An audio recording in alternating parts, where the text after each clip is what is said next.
सभी स्टूडेंट्स को good morning. अपने यहाँ 12th क्लास के एनसीईआरटी सिलेबस की फिजिक्स चल रही थी और अपन ने पीछे किरचॉफ के दो नियम पढ़ लिए, प्रथम नियम द्वितीय नियम। प्रथम नियम जो आप लोगों का संधि का नियम है, इस संधि के नियम पर आधारित अपन ने एक क्वेश्चन भी कर लिया था। यहाँ हम लोग जो आप लोगों के लूप का नियम है, जो किरचॉफ का द्वितीय नियम है, उस पर एक क्वेश्चन कर लेते हैं क्योंकि मोस्ट आप लोगों के, ठीक है। एक आप लोगों की नेटवर्क दे रखा है, क्वेश्चन क्या कह रहा है, इसमें अपने को धारा का मान ज्ञात करना है, धाराओं का मान, क्योंकि आप लोगों के पास में 3 धाराएं हैं, धाराओं का मान ज्ञात कीजिए। देखो क्या होगा, सबसे पहले अपन एक नेटवर्क बना लेते हैं। आप लोगों के पास में 2 जोड़ रखी है आप लोगों के बैटरियां, ठीक है। 2 आप लोगों के पास में प्रतिरोध तार, 3 प्रतिरोध तार जोड़ रखे हैं।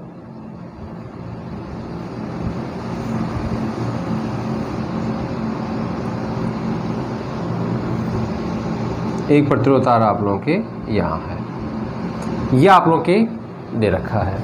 इसकी वैल्यू दे रखी है 14 वोल्ट प्लस माइनस, ये दे रखा है आप लोगों के 10 वोल्ट का बैटरी, ठीक है। ये दे रखा है आप लोगों के 4 ओम का प्रतिरोध, ये 6 ओम का प्रतिरोध और ये 2 ओम का प्रतिरोध। नामकरण कर रखा है इनका ए, बी, सी, डी, ई और एफ, ठीक है। इस प्रकार से आप लोगों के मान प्रदर्शित कर रखा है। यहाँ आप लोगों की विद्युत धारा ले रखी है I2, फिर अपन बात करते हैं तो यहाँ I1 और एक आप लोगों के पास में I3 ले रखा है, यहाँ I3, ठीक है। ये आप लोगों की कंडीशन बन रही है, स्थिति बन रही है आप लोगों की। अपने को क्या निकालना है, अपने को I1, अपने को निकालना है I1, I2 और I3 अपने को फाइंड आउट करना है, ठीक है। सबसे पहली चीज़ तो आप लोग के लिए है कि हम लोग यहाँ पर एक, आप लोग चाहे C बिंदु ले लो चाहे D बिंदु ले लो, हम लोग संधि के नियम से बिंदु C पर यहाँ लिखेंगे संधि के नियमानुसार। क्या हो जाएगा संधि के नियम से, यह आप लोगों के पास में देखो आने वाली धारा आप लोगों के I3 है, जाने वाली धारा I1 और I2 है, तो आप लोगों के पास में I3 equal I1 plus I2, यह आप लोगों के पास में समीकरण 1 आ गया, ठीक है। अब अपन यहाँ लूप का नियम काम में लेंगे। सबसे पहले मैं बात कर रहा हूँ लूप कौन सा लेंगे आप लोग, A B D C, मतलब इस प्रकार से यहाँ आप लोग के पास में लूप क्या हो जाएगा, A B D C A, ये आप लोग के पास में लूप हो गया। जरूरी नहीं आप लोग कहीं पर भी कैसे भी ले सकते हो, कोई फर्क नहीं पड़ता। आप लोग क्लॉकवाइज ले सकते हो, एंटी क्लॉकवाइज ले सकते हो। Loop A B D C A में लूप के नियम से, लूप के नियम से या लूप के नियमानुसार, देखो क्या हो जाएगा लूप के नियमानुसार। आप लोगों के पास में एक तो दे रखा है सेल, ठीक है, जो 10 वोल्ट विद्युत वाहक बल का है। एक आप लोगों के पास में प्रतिरोध ये दे रखा है और एक ये दे रखा है। सबसे पहले अपन इसकी बात करते हैं। इस दिशा में आप लोग जा रहे हैं तो विपरीत दिशा में जा रहे हैं, विपरीत दिशा में जा रहे हैं तो आप लोगों के पास में 6I1, ठीक है। फिर आप लोग इधर जा रहे हैं, आप लोग के पास में देखो विद्युत धारा के विपरीत दिशा में जा रहे हैं, I3 यहाँ है, तो आप लोग के पास में -2I3, ठीक है। फिर आप लोग यहाँ देखेंगे तो देखो यहाँ इस सेल की यदि अपन बात कर रहे हैं, ऐसे जा रहे हैं तो आप लोग प्लस से माइनस की ओर जा रहे हैं। जब सेल में आप लोग प्लस से माइनस की ओर जाते हैं तो आप लोग के पास में जो स्थिति बनती है वो विपरीत बनेगी। यदि आप लोग माइनस से प्लस की ओर जाते हैं तो आप लोगों के पास में जो विद्युत वाहक बल होता है उसका मान आप लोगों के पॉजिटिव आता है, जो आप लोगों को मैंने पीछे बताया था। क्योंकि जो आप लोग के पास में सेल होता है उस सेल में जो विद्युत धारा होती है वह विद्युत धारा आप लोगों के माइनस से प्लस की और विद्युत धारा माइनस से प्लस की और सेल के अंदर और बाहर आप लोगों के प्लस से माइनस की ओर प्रवाहित होती है। फिर अपन आगे देखते हैं, देखो सभी का आप लोगों के देखो माइनस है तो मैं यहाँ ले लूँगा 6I1 + 2I3 बराबर 10 और समीकरण एक से क्या हो जाएगा 6I1 प्लस ये आप लोगों के पास में मार्क देता हूँ तो आप लोगों के 2I1 + I2 बराबर 10 हो गया। आप लोगों के पास में 6I1 + 2I1 + 2I2 = 10, ये कितना हो गया आप लोगों के पास में दिख रहा है यहाँ पे, ठीक है, ये स्पष्ट दिख रहा होगा आप लोगों के। फिर अपन आगे देखते हैं तो आप लोगों के पास में 8I1 + 2I2 = 10, समीकरण नंबर 2, ये आप लोगों के पास में समीकरण 2 हो गया। फिर अपन आगे चलते हैं तो आप लोगों के पास में देखो क्या स्थिति बन के आती है। आगे आप लोगों के पास में ये वाला लूप आ रहा है, चाहो तो आप लोग इसको ऐसे ले सकते हैं, इसको भी अपन ऐसे ही लेंगे जैसे आप लोगों ने लिया है उसी के अकॉर्डिंग हम लोग इसको भी इसी एंटी क्लॉकवाइज रूप में लेते हैं। तो कहीं से भी स्टार्ट कर लो आप लोग, अपने पास में जो स्थिति बनेगी उस स्थिति को देखेंगे। दो आप लोगों के पास में सेल आएंगे और इसमें दो प्रतिरोध आएंगे। कहीं से भी स्टार्ट कर लो, अपन यहाँ से देखते हैं माइनस से प्लस की ओर जाते हैं तो आप लोगों के पास में 10 वोल्ट आता है और यदि प्रतिरोध की बात करें तो विद्युत धारा की दिशा में जा रहे हैं तो 6I1 अपने पास में क्या आ जाएगा, लूप, देखो लूप आप लोगों के पास में क्या हो जाएगा CD, देखना CDFE और CDFE और C, ये लूप हो गया आप लोगों के पास में। लूप में क्या होगा देखना यहाँ पे, सबसे पहले मैं बात कर रहा हूँ तो ये लेता हूँ, क्या होगा, ये हो गया आप लोगों के 6I1, विद्युत धारा की दिशा में जा रहे हैं इसलिए प्लस का हो गया। यहाँ देख रहे हो विद्युत धारा की विपरीत दिशा में आप लोग जा रहे हो तो -4I2।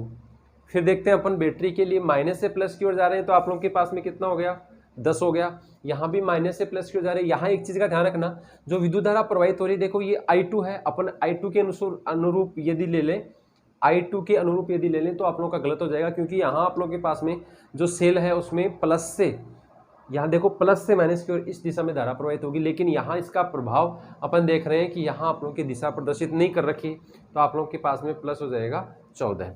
इसको आप लोग सोल्व कर लो, 6I1 - 4I2 = 24, ये आप लोगों के पास में समीकरण नंबर 3, समीकरण 2 और समीकरण 3 दोनों को आप लोग सोल्व करो जल्दी। I1 I2 का मान निकालो, I1 I2 का मान आप लोग यहाँ रख देंगे तो आप लोग के पास में I3 का मान आ जाएगा। ये आप लोग का होमवर्क है, निकालो समीकरण 2 और समीकरण 3 से, निकाल लिया शायद आप लोगों ने। यहाँ आप लोगों के पास में 2 और 3 है तो मैं यहाँ लिख लूँगा समीकरण 2 व 3 से, आप लोग खुद सोल्व कर लेना, इतना तो आप लोगों को कैलकुलेशन करनी ही पड़ेगी। आप लोगों के पास में देखो सबसे पहले I1 का मान 2 एम्पियर और I2 का मान कितना आएगा, -3 एम्पियर आएगा। इन सब का मान आप लोग समीकरण 1 में रखेंगे, तो मैं आप लोगों के यहाँ कर सकता हूँ, शायद दिख जाएगा आप लोगों के, ठीक है। तो मैं यहाँ लिख लूँगा समीकरण 1 में मान रखने पर,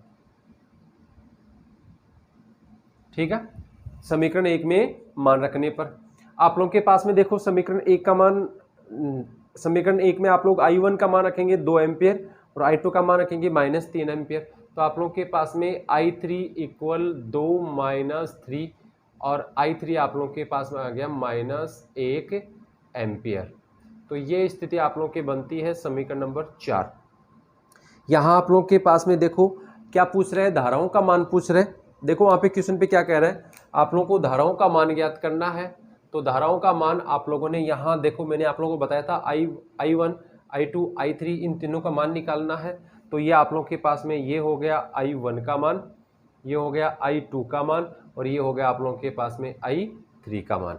तो इस प्रकार से अपन इसको सोल्व कर सकते हैं, बहुत ईजी है, आप लोगों को ध्यान रखना है बस। प्रत्येक पॉइंट का ध्यान रखना। यहाँ अपन देखो माइनस से प्लस की ओर जा रहे हैं, एंटी क्लॉकवाइज ले रहे हैं आप लोग, माइनस से प्लस की ओर जा रहे हैं। आप लोग होता है माइनस से प्लस की ओर जाते हैं तो एप्सिलॉन जो होता है वो प्लस का आता है, ठीक है। तो ये आप लोगों के पास में स्थिति बन गई। आप लोग चाहो तो स्क्रीनशॉट ले सकते हो, ये मैं मिटा सकता हूँ, यहाँ पे स्क्रीनशॉट आप लोग ले सकते हैं। आप लोगों के पास में धाराओं के मान आ गए, ठीक है। चलो आगे, अगला पॉइंट अपना क्या है, व्हीटस्टोन सेतु। अगला पॉइंट आप लोग का है व्हीटस्टोन सेतु। देखो अपन व्हीटस्टोन सेतु के बारे में देख लेते हैं।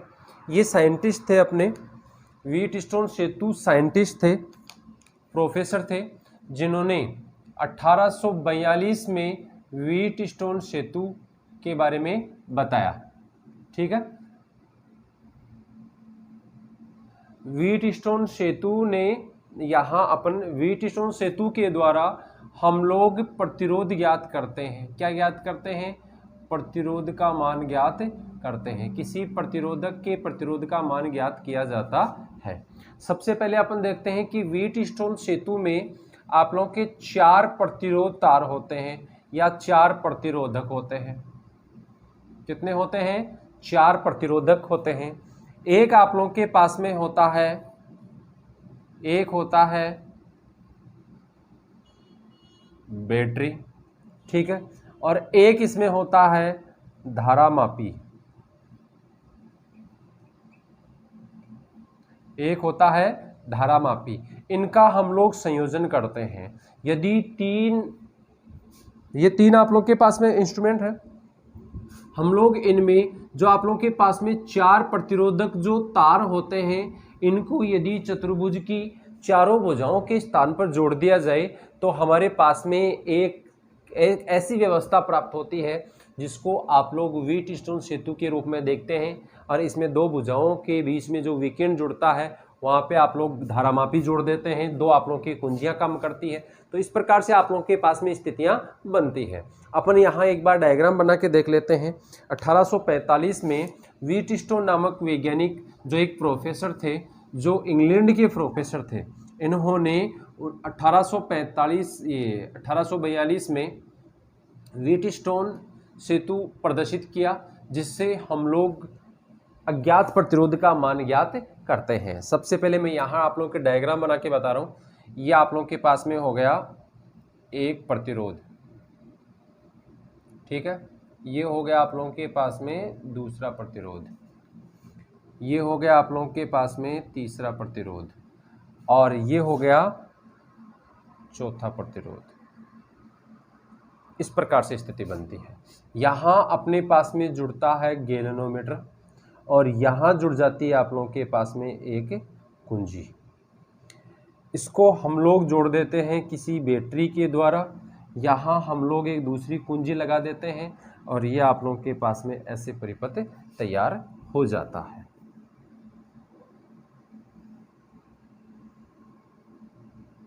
ठीक है, ये आप लोगों के प्लस माइनस एक बैटरी होगी, ये कुंजी होगी K1, ये कुंजी होगी K2, ये आप लोगों के पास गैल्वेनोमीटर हो गया।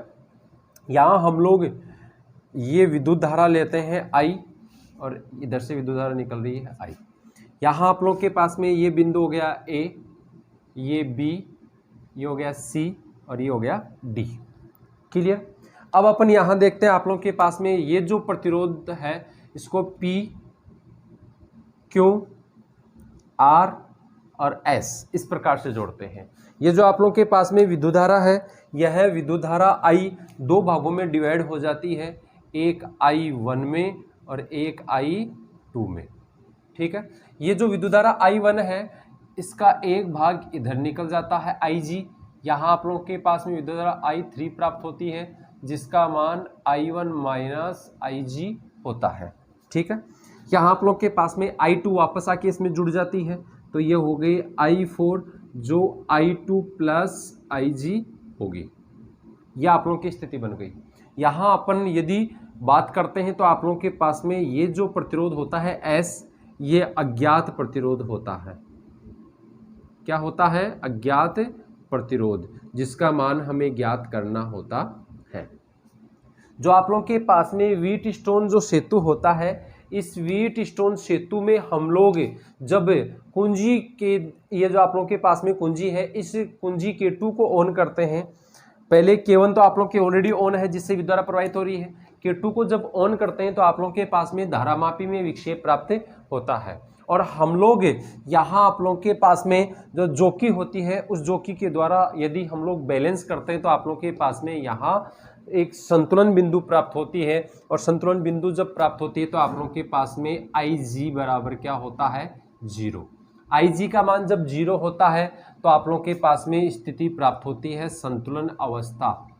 क्या प्राप्त होती है, संतुलन अवस्था। और ये जो आप लोगों के पास में संतुलन अवस्था जो होती है, इस संतुलन अवस्था को यदि अपन देखें तो संतुलन अवस्था कब होगी, जब इसके अंदर से विद्युत धारा प्रवाहित नहीं होती है। और जब विद्युत धारा प्रवाहित नहीं होती है तो उस स्थिति में बी बिंदु पर और डी बिंदु पर जो आप लोगों के पास में विभव है वो क्या होगा, समान होगा। मतलब वी बी बराबर क्या होगा, वी डी।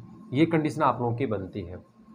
यदि ये स्थिति बनती है तो आप लोगों के पास में देखो P और Q दोनों कौन से क्रम में होंगे, श्रेणी क्रम में होंगे। और श्रेणी क्रम में दोनों पर जो धारा है I1 और I3 है, तो संतुलन अवस्था में आप लोगों के पास में जो धारा आ रही है I1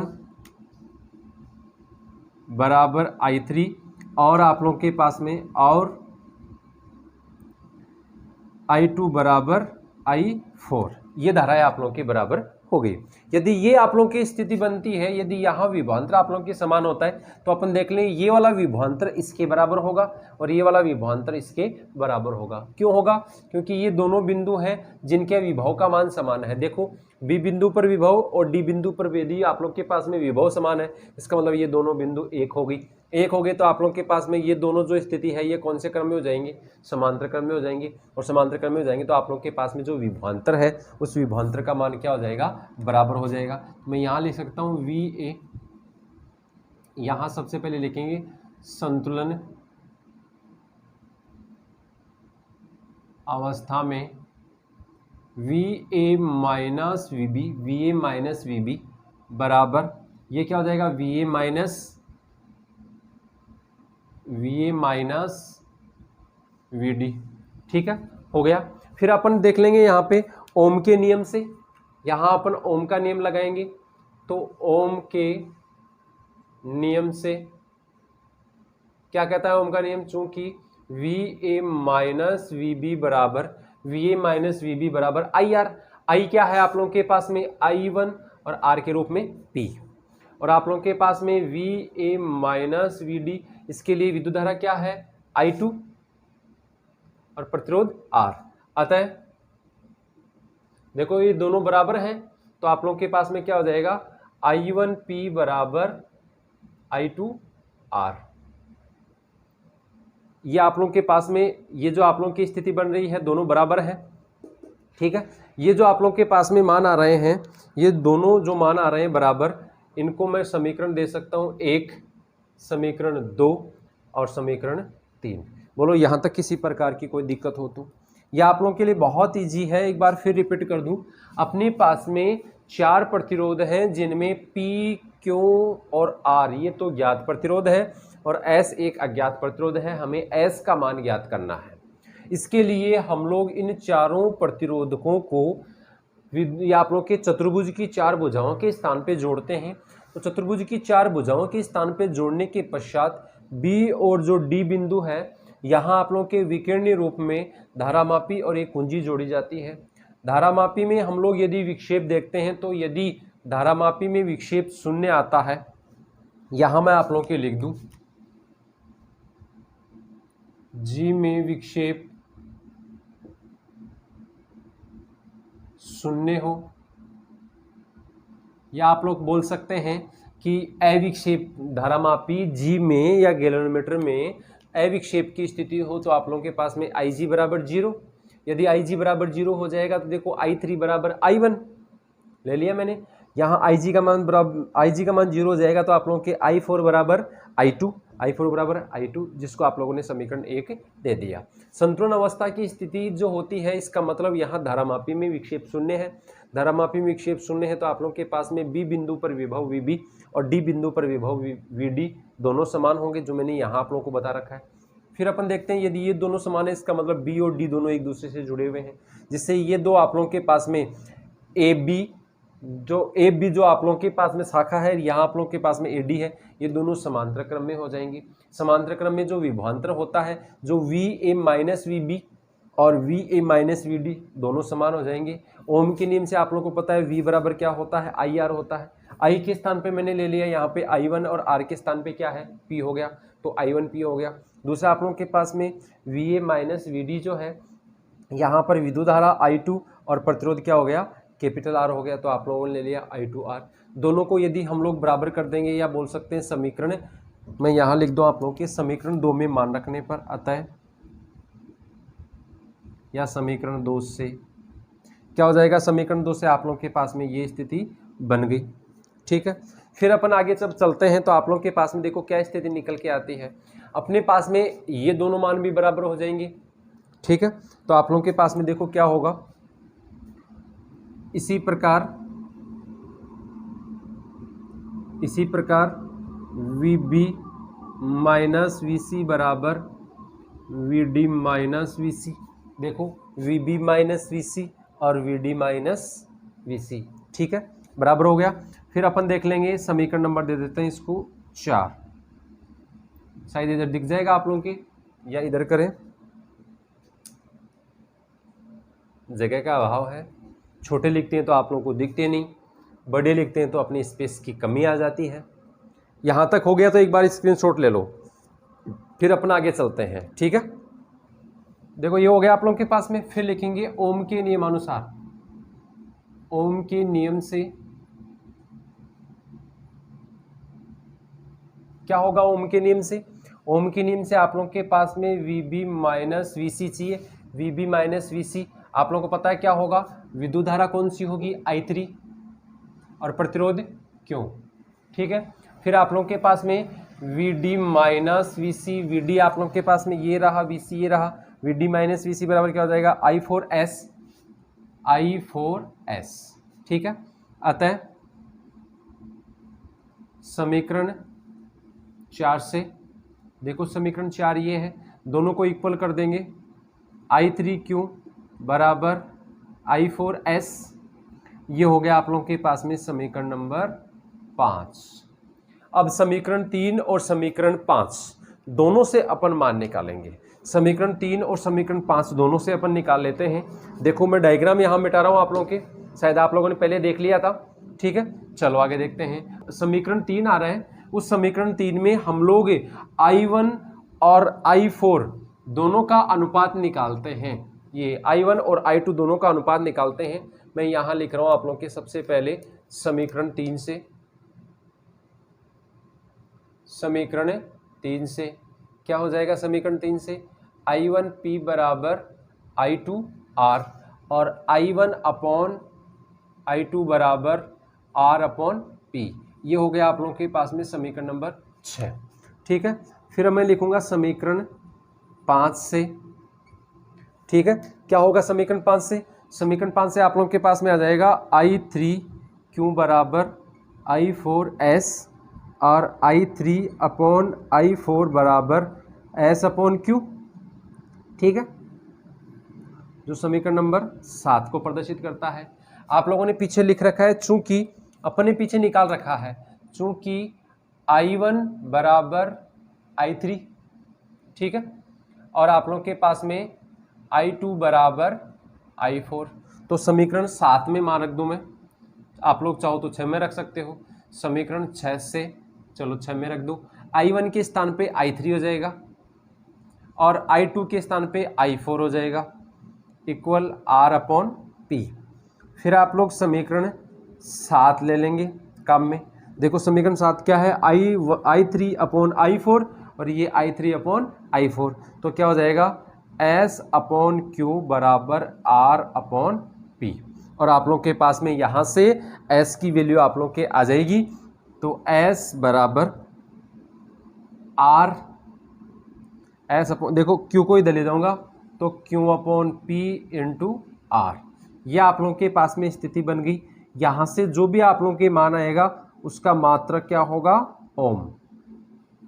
क्या होगा उसका मात्रक, ओम। तो इस प्रकार से व्हीटस्टोन सेतु के द्वारा जो हमारे पास में अज्ञात प्रतिरोध एस था, इसका मान हम लोगों ने ज्ञात कर लिया। ये क्या था, अज्ञात प्रतिरोध।